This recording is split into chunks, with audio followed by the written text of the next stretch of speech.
సాయి మన శ్రీ సాయి జ్ఞానయజ్ఞం ట్రస్ట్ ఆధ్వర్యంలో ఈ స్వాతంత్ర దినోత్సవం రోజున చాలా మంచి సేవా కార్యక్రమం చేశాం. మీరు కూడా చాలా హ్యాపీగా ఫీల్ అవుతారు.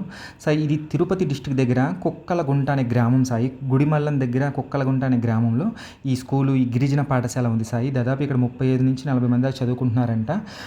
ఇవి చూడండి, ఈ పిల్లలందరూ చిన్న చిన్న పిల్లలు బాగా చదువుకుంటున్నారంట సాయి. అయితే పైనుంచి రావాల్సిన కొన్ని మీకు తెలిసిన దగ్గర రావట్లేదంట. అందుకని మన శ్రీ సాయి జ్ఞానయజ్ఞం ట్రస్ట్ ఆధ్వర్యంలో వారు కోరిన విధంగా మన రాజ్ కుమార్ గారు ఈ విషయాన్ని తీసుకొచ్చి వారు ఇలా పిల్లలకి కావాలని నన్ను అడిగారు. పలకలు, pencils, scales, erasers, markers, notebooks, Telugu వాచకాలు, white and green rule books, ఇలా అన్నీ వాళ్ళకి అవసరమైన ఐటమ్స్ అన్నీ కూడా, బలపాలు, ఇంకా వాళ్ళన్నీ కోరుకున్నారు సాయి. వాళ్ళు అడిగిన ఇవి కావాలి ఇవి కావాలి అని.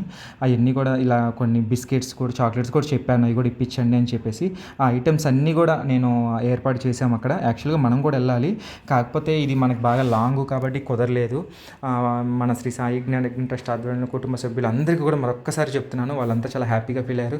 మీకు చెప్పాల్సిన విషయం ఏంటంటే సాయి, ఎక్కడ ఏ మూల మనకి ఇటువంటి చిన్న అవకాశం ఉన్నా కూడా మనం చేద్దాము. అక్కడ నీడ్ ఉంది అనుకుంటేనే కంపల్సరీ కూడా చేద్దాము. ఇదిగోండి, ఇక్కడ గ్రామంలోని పెద్దలంటే వాళ్ళందరూ కూడా, వీళ్ళంతా కూడా మనం అన్నీ అందజేసాము. రాజ్కుమార్ గారు అన్నీ కొనేసేసి ఉంచారు నేను అమౌంట్ పంపిస్తే. ఇప్పుడు ఈ ఆగస్టు 15 అక్కడ పెద్దలందరినీ పిలిచి స్కూల్లో చిన్న గెట్ టుగెదర్ ఏర్పాటు చేసి ప్రోగ్రామ్ రోజున మనం అందజేసిన ఐటమ్స్ అన్నీ కూడా పిల్లలందరూ చక్కగా పంచిపెట్టారంట. ఇందాకే వీడియోస్, ఫొటోస్ నాకు షేర్ చేశారు రాజ్కుమార్ గారు. వారికి మరొకసారి హృదయపూర్వక ధన్యవాదాలు సాయి. మనం చేతనైన సాయం ప్రతి ఒక్కరికి చేయాలని కాన్సెప్ట్లో ఉన్నాం కాబట్టి పిల్లలు ఈరోజు చక్కగా వాళ్ళకి ఏమైనా అవసరం ఉన్నా కూడా, మళ్ళీ భవిష్యత్తులో అయినా అవసరం ఉన్నా, పైనుంచి ఏం రాకపోయినా కూడా చెప్పండి సాయి, నేను డెఫినెట్లీ మనం చేతనైంది చేద్దామని చెప్పాను. జెండా వందనం కూడా అందరూ బాగా చేసుకున్నారు Sai. Thank you so much.